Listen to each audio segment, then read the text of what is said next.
नमस्कार, सुकांशीज किचनमध्ये आपल्या सगळ्यांचं खूप खूप स्वागत आहे। आज आपण जांभूळचं शॉर्ट्स कसं करायचं ते बघणार आहोत। चला तर मग वेळ वाया न घालवता आपण रेसिपीला सुरुवात करूया।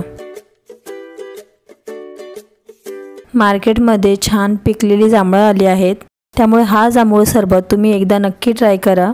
मी इथे 250 ग्रॅम जांभळं घेतली आहेत।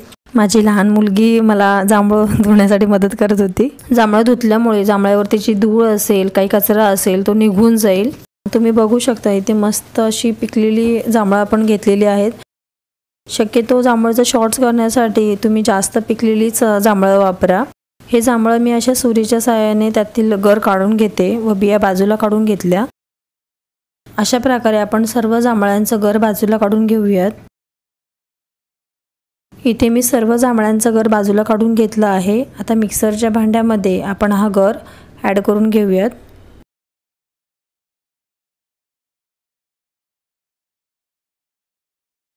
ह्या जांभळाच्या गरामध्ये मी 2 टेबलस्पून गूळ ॲड करून घेतला आहे। तुम्ही गुळाऐवजी साखर ही वापरू शकता। जांभळाच्या गोडीप्रमाणे तुम्ही गूळ आणि साखरेचे प्रमाण कमी जास्त करा। 1 टीस्पून इथे लिंबाचा रस ॲड केला आणि 2 चिमूट काळे मीठ ॲड केलं आहे। काही आईस क्यूब पण आपण ॲड करून घेऊयात। हे सर्व आपण मिक्सरमध्ये फिरवून घेणार आहोत।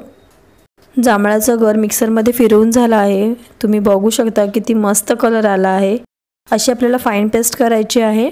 आपण जो जांभूळचा शॉर्ट्स केला आहे तो अगदी झटपट होतो आणि खूप चवीला मस्त लागतं।